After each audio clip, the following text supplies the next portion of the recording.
Hello. Hi, everyone. My name is Sophie Hardcastle, and I am the author of Below Deck.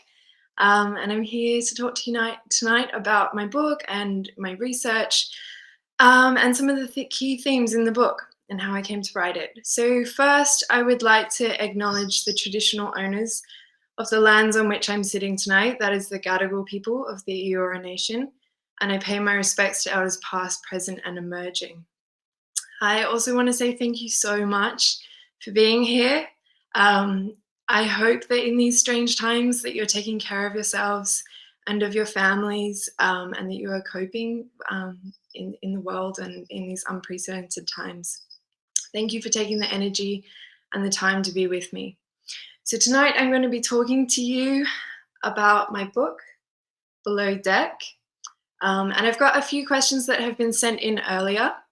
And so I'm going to answer them and try and thread them through with my own writing and my own talk.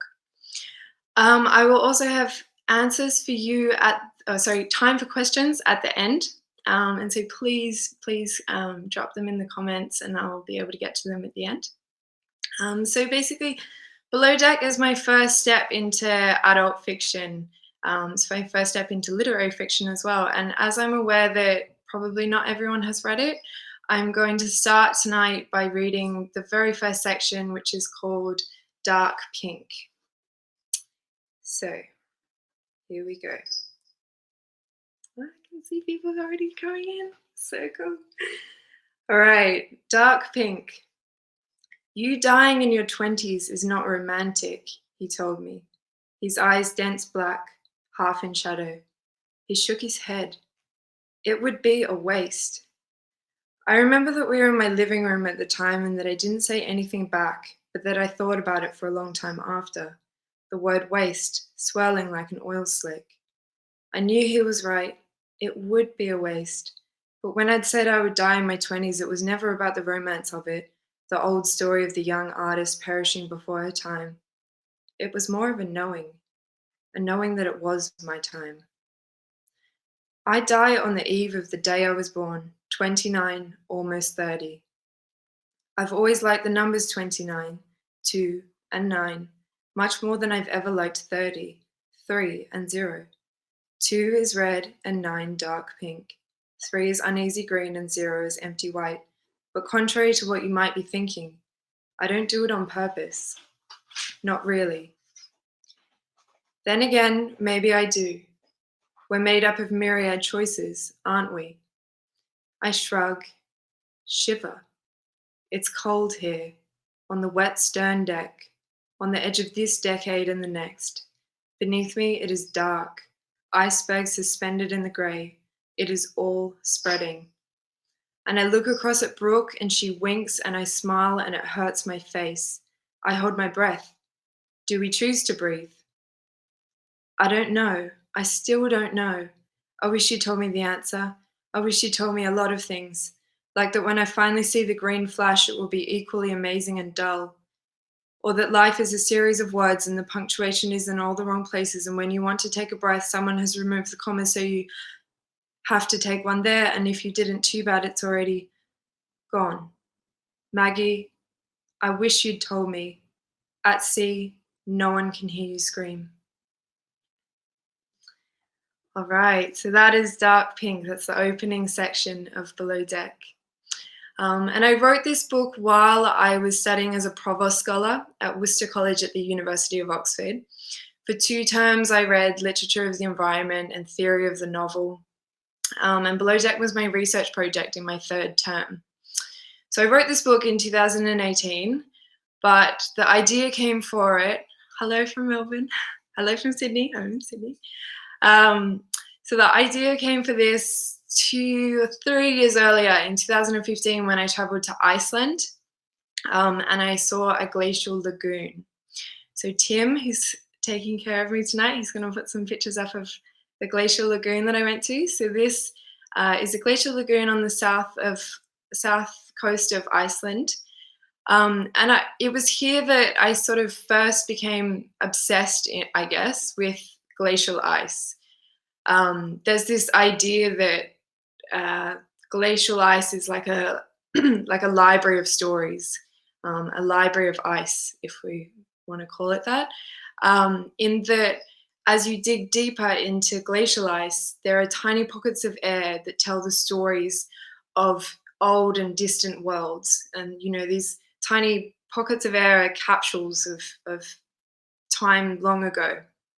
And so I was really fascinated by ancient ice, and this idea that the glaciers hold all of these stories. It made me want to go to the kind of home of ancient ice, in a way, Antarctica. And I'd been obsessed with Antarctica, I'd say, already since I was a child. When I was 5, my mum had a book of whales, the animal, in all different oceans around the world. And the last page was a illustration of orca whales in the Antarctic, and they were poking their heads through an ice sheet, and there was like a dusty pink sky and stars appearing, and that image just kind of burnt itself into my mind. And so all these years I was obsessed with Antarctica. Anytime I got to anytime I got to research anything at school, I would always choose Antarctica. And so Antarctica and Iceland, and this kind of obsession with ancient ice grew. And so back in Australia after that trip, I started making paintings about glacial ice. And the first one that I did was this painting just here. It's of an iceberg. Around this time, I also released my YA novel, or young adult novel. It was called Breathing Underwater. And I was wondering what I wanted my next book to be about.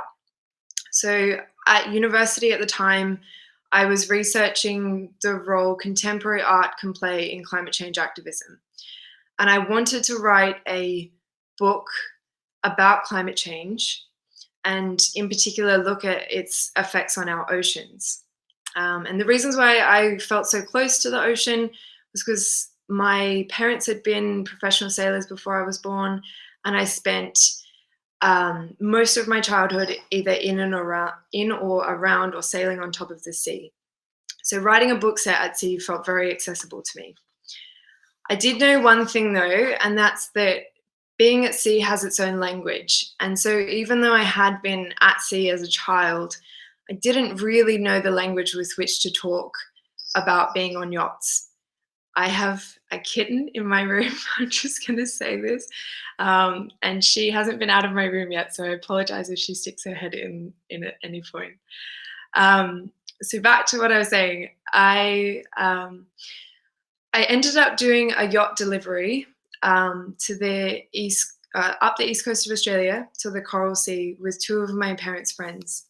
And I did this so that I could get a sense of the kind of language that you use when you're at sea. And that was because one of the skipper on the boat that I was on, he said that it doesn't matter who you are or where you're from. If you can speak the language of a sailor, then you will be accepted on any boat, which is, yeah, I guess a beautiful sentiment.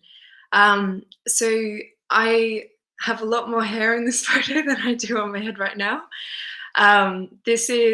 These photos were taken in the Coral Sea, and the one that you can see on the right was as we were coming up the coast to the Coral Sea.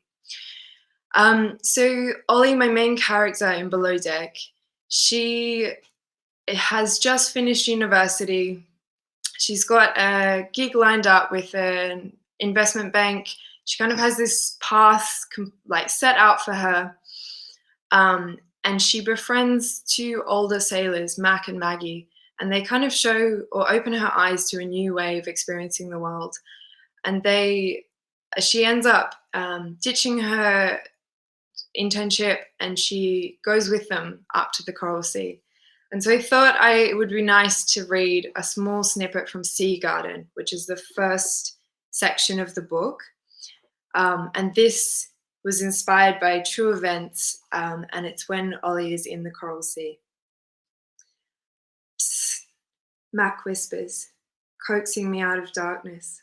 Ollie, wake up.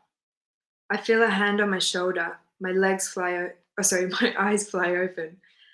Sorry, kid, didn't mean to frighten you. But you gotta come see this. What is it? I mutter, rolling onto my side, propping myself up on one elbow. "You'll see," he says. I wriggle out of my bunk and follow him through the cabin, up the stairs, through the hatch, into something else. The ocean is glowing, iridescent, like a silver muscle pulsating, ripples of dragonfly blue, sways of rose gold. I whisper, "What is it?" "Phosphorescence." I walk to the back of the cockpit and lean over the safety rail, looking down through black glass to the sea floor, everything illuminated. Rainbow fish scales sparkle like jewels in an underwater cave, this coral city lit up like Atlantis, all glittering gold, teeming and endless. And there is the feeling that I'm beyond myself, as if I'm gazing into outer space, watching a galaxy being born. I hold my breath as the universe takes shape in wrinkled corals, blooms of pink algae flowering like a summer storm. This underwater world, all silver and pink, I watch it, becoming and unbecoming in a single pulse. All right. I hope you enjoyed that. So going back to my kind of evolution of Below Deck, I knew that I wanted to write a book set at sea. So when I came back from that trip in the Coral Sea, I interviewed my mother and many of the women sailors that she had sailed with. And what I found really interesting was that so many of these women kept coming back to stories where they had been the only woman on a boat with men in the middle of the ocean. And one of my mother's friends said something very profound that I guess kind of really was the catalyst for this story. She said that at sea, you have to know who you go. You have to know who you go to sea with, and you have to trust them. The cat is right here. Okay. You have to know who you go to sea with, and you have to trust them, because at sea no one can hear you scream. And around this time, so this is 2017 now, Me Too, the hashtag, was exploding internationally. And so I was thinking a lot about rape culture and about the myths that sustain it. And knowing that if something goes wrong on a boat, it tends to go very bad very quickly. I wondered what it would look like if we had a kind of Lord of the Flies type, chaos on a boat in the middle of the ocean. How would that change if you had a woman involved? I wondered what would rape culture look like in the middle of the ocean, surrounded by water, where you have nowhere to go and nothing else to do other than confront these myths and kind of unpack them and expose them. And so the first question that I've got to answer is about this. It's a Hopefully Tim's gonna have this up. Okay, so Below Deck is about the vagaries of consent, but it also has a strong environmental message, with many references to climate change. Could you tell us about why you address these simultaneously? So essentially, I wanted to write a book about climate change, and I thought, honestly, what causes climate change and environmental exploitation other than a sense of entitlement to a body that's not your own? In a similar way, sexual violence occurs because there is a sense of entitlement to a body that is not your own. And so I decided to write a story about a body being violated as a way to speak to environmental exploitation and to this greater body also being violated. At the same time, I was still fascinated by frozen water. And so I really wanted to set part of my book in Antarctica, because as much as I wanted to write a book about the body being violated, I also wanted to write something that showed that the body might be reclaimed. Antarctica is the home of frozen stories and repressed memories. You have kilometers of ice, with layers and layers and layers. And there's this idea that Antarctica, it's on the underside of the world. if we want to imagine the world as like kind of our conscious and unconscious mind, then the very underside of the world could be an extended metaphor for our subconscious, and a place where going down to Antarctica is almost like a journey down into the self, where you are realizing and confronting specific memories. And so I thought that that would be the place where I could sort of resurface that trauma and have my protagonist reclaim their body. So I wanted to go to Antarctica, and so this next question I thought I'd tie in here. And the question is that I did a lot of research for the novel, going on yacht deliveries myself, and going to Antarctica as an artist in residence. Why was it important for you to visit the places you were writing about in Below Deck?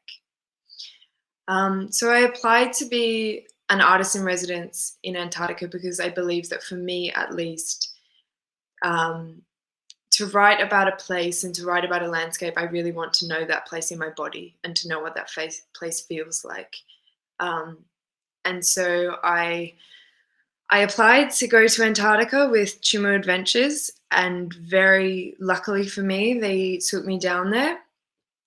So I went to Antarctica in 2017. And I think most importantly for me, for the creation of this story, I jumped into the water in a bikini. The water was 2 degrees. So I jumped into the water in a bikini, and I have never been so acutely aware of my breath and my body. So I jumped into the water. I was underneath. I opened my eyes. It was dark and endless. I came up, and there was icebergs, several hundred meters away. I just saw this comment. That's a beautiful comment. Thank you. I surfaced, and I felt myself take a breath, and my senses were so heightened that I honestly felt like I could feel all of my ribs moving. I could feel that breath going down into every single part of my body, into my fingertips and into my toes. And I really felt like I came into myself and was in a way reborn. I felt physically changed by Antarctica, by this place. And so when I came home, I was still studying visual arts, and I decided to start painting about my experiences there, because I couldn't make sense of it. Honestly, I couldn't make sense of those experiences, and so I tried to do that through painting. So for a year, I painted glaciers. And this next question is about the use of synesthesia in Below Deck. Could you please talk about the use of synesthesia in Below Deck and why you chose to use it as a literary device? So I have synesthesia, where I hear sound in color. And so I came back and I made paintings where I painted glaciers in the colors that I heard them cracking and groaning and breaking and dissolving in. These are some of the paintings that you can see on the screen now. And then later that year, I got a scholarship to study at Oxford. And so I, having explored kind of these themes and these experiences through painting and through my synesthesia, then at Oxford, when I went to start writing the book, I fell quite naturally into writing through my synesthesia. I think also so much of this book is about who is seen and who isn't. It's about whose stories and whose histories are heard and believed and listened to, and whose stories and histories are silenced. Ollie works at one point as a curator because she's learning what it means to showcase and shine spotlight on other stories and other histories that are outside of her own experience. And And I think using synesthesia in my writing helped me to show the world from a new angle, to paint, if you like, a different picture. Ah, great comment. Thank you. And I think I wanted to paint this world in a different way to how we ordinarily see, because I felt like stories of sexual violence have been silenced for centuries, and I wanted a way to speak about them that would be new, if you like. And so I did this through Ollie's unique way of seeing the world. And I do hope that despite the trauma that takes place in Below Deck, it will also, I hope that it is a book that also shows that it is possible to reclaim both our bodies and our stories. Um, I appreciate that after your body has been violated, it can be difficult, if not impossible, to feel at home within the fleshy walls of your house. And so this book ultimately is about the rebuild. It's about how you carve out space for yourself and learn to feel at home in your body again after someone has broken in. And so I thought, before I throw it out to you all for your questions, that I would answer this final question from before, and that is, Below Deck has been described as a love letter to the sea. Could you talk about your relationship with the sea and how that influenced Ollie's experiences in the book? So as I said, I grew up in and around water, and I've always been fascinated by the power of the ocean to both liberate and drown you. I find that such an interesting tension, the way those rub up against each other. Because in water, there is the potential for life and death. And so I was interested in that tension, and how the ocean could be a place that haunts Ollie and is kind of the site of trauma, but that it could also be the water in which she reclaims her body and her story. So I hope that answers that question. I would like to start answering some questions from the side, if that's okay. What does the sound of glaciers carving actually sound like? I think the closest thing I can think of would be thunder. Interestingly, when I came back from Antarctica, I did my honours year in visual arts, and my project, or my final work that I did, was I created a soundscape inspired by glacial carving. And I created it with a friend who is a music producer, and we were sampling sounds, because my point was that I wanted to create a work that was inspired by this sound without actually sampling the sound of a glacier carving. And so we were sampling all of these sounds, like wood chopping, twigs breaking, snow crunching under your shoes, and we were sampling all of these seemingly unrelated sounds. And I was trying to match them to the color that I hear when I hear a glacier carving. And it's this like very, very vibrant violet color. And so my friend was sampling like the sound of an axe going into a log. And I was like, no, that sound is too yellow. We can't possibly use that. And he was like, well, actually, this doesn't make much sense to me. I'm not sure how we're going to go about this. So I'd say glacial carving. The closest thing I can think of that is thunder. What else do we have? Are you working on a new? I'm assuming that's a new novel. At the moment, oh yes, here we go. A new book. So I have my idea for my next novel, which I'm hopefully going to do next year as a Doctor of Creative Arts. So if I do that, that will involve academic research and creating the novel at the same time. I'm not sure if you can hear the cat, but she's very distracting. Though for the time being, my friend and I, Charlie, we have co-written a show called Cloudy River that's on SBS On Demand. And at the moment, what I'm working on is with Charlie turning our short series into a much bigger series. So that's kind of my big project at the moment.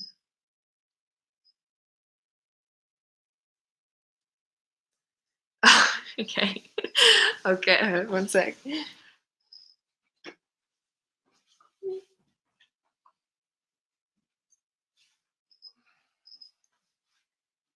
This is Aggie. Hello.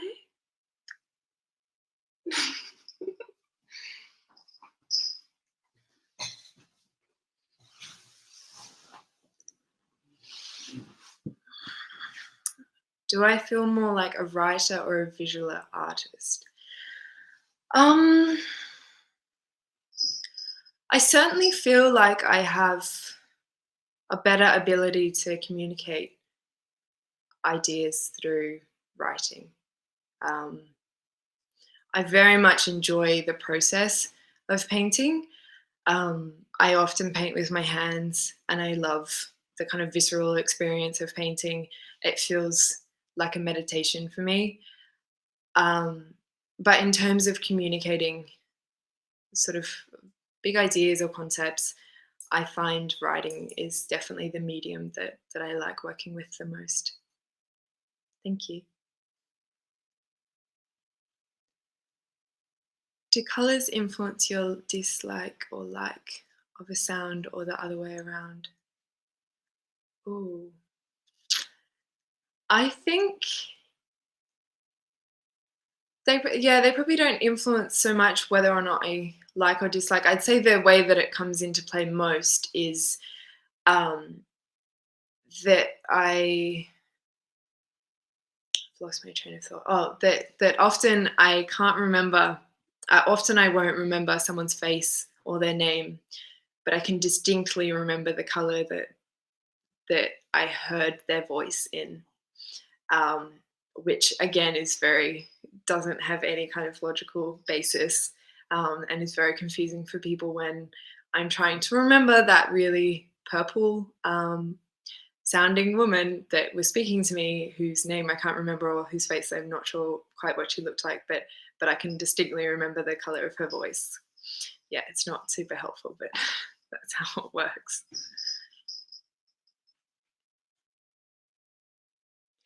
What am I reading? So thank you for this question. I've just finished reading Bluets by Maggie Nelson.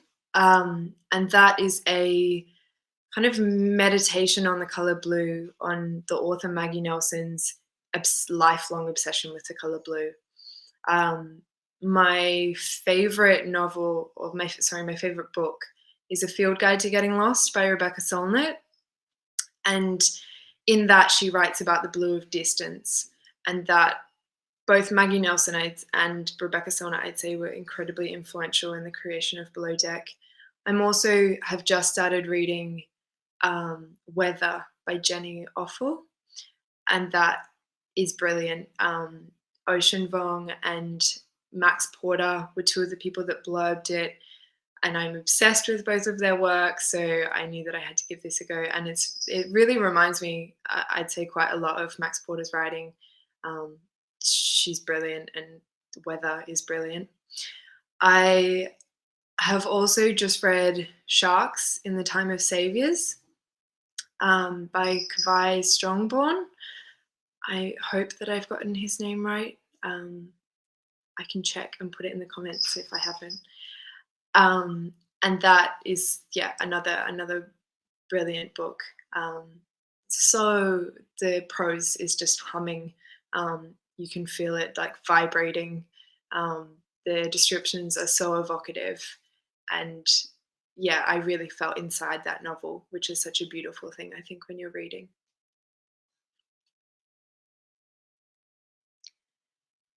Wow, need to look Maggie Nelson's book. Did I hear her sound name right? That's right, Maggie Nelson. She's also the author of a book called The Argonauts, which I would highly recommend. It's brilliant. It's kind of a fusion of critical theory, um, memoir. She writes about like queer theory and queer experiences, but also writes about motherhood. It's like a phenomenal book. I would highly recommend that, and Bluets. So Bluets by Maggie Nelson, and The Argonauts also by Maggie Nelson. When you write, do you do it spontaneously, or are you writing environment, setting up a special place and planning important to you? So say previously, my first two books, Running Like China and Breathing Underwater, I very much wrote kind of without planning, had a vague idea of the message that I wanted to convey. Whereas with Below Deck, it was much more considered. It wasn't spontaneous at all, like my other two books had been. I Because I was writing it as a research project, I came to my professor at the beginning of term with a very detailed outline of what the book was going to be, so that he kind of had something to mark me against or gauge how I was going during the term and to kind of like keep me on track. That was a really, really interesting process because I read my book aloud to my supervisor, who is Sir Jonathan Bate, and he sat with me in our tutorials for 1 hour a week, for 8 weeks. And every week I would come in and read him as much as I possibly could from what I'd written that week, in the 1 hour tutorial. And I think writing in that way, like writing and then reading it aloud, really helped me to kind of understand the rhythms of my own prose. And especially with in Below Deck, I experiment with punctuation in a way that I hadn't done previously. And so that was really helpful then, to be reading that out loud and to be hearing how those experimentations in punctuation were actually going to affect the way that my reader would experience the book. The kitten's back. Oh, so what's just come up is a bit of a spoiler. Um, do I want to?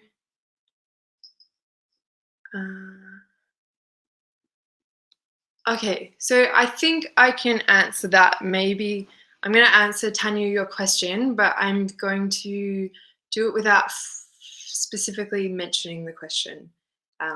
Let's see if this works. Only because I don't want to give it away for people that haven't read it.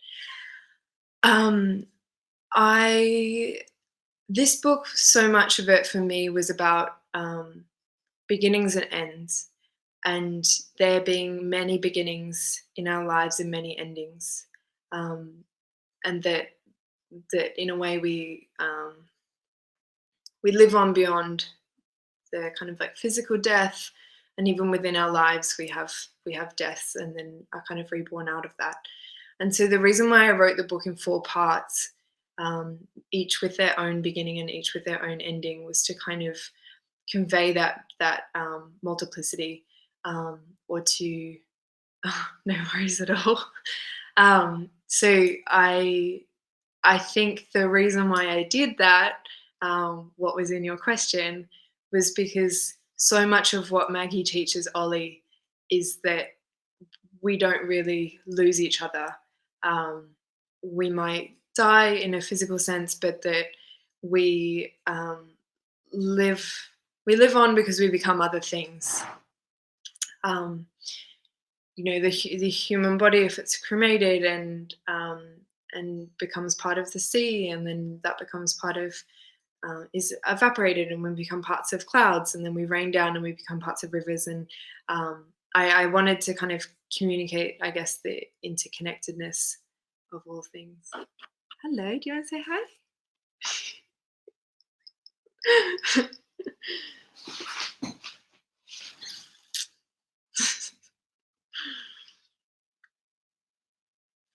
She really wants the attention, doesn't she?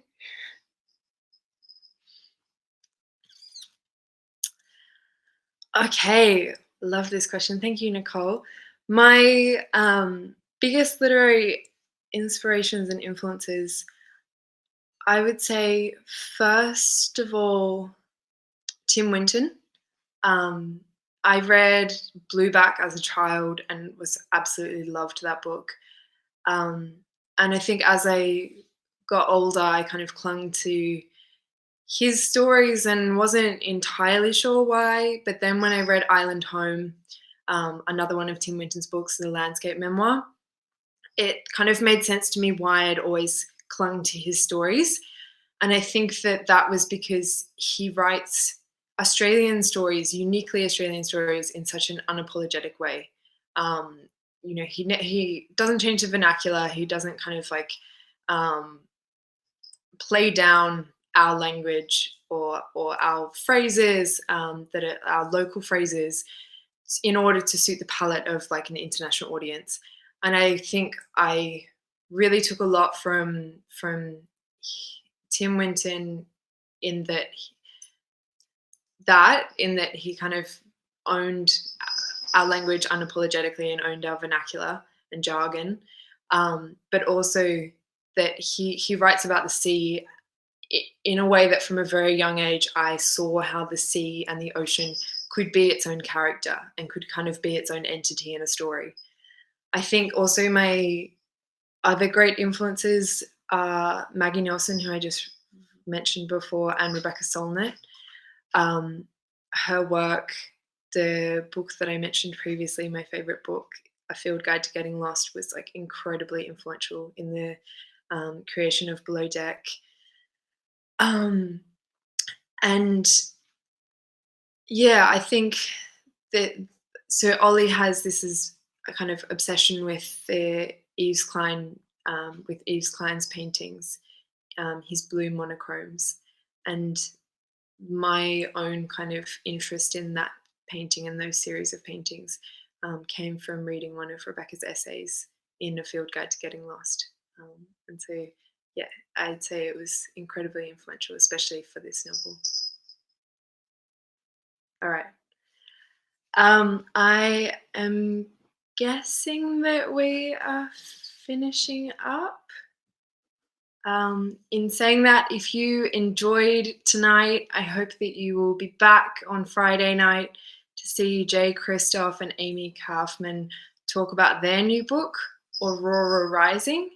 And thank you so much for being here and for commenting and for asking me questions. I have thoroughly enjoyed this.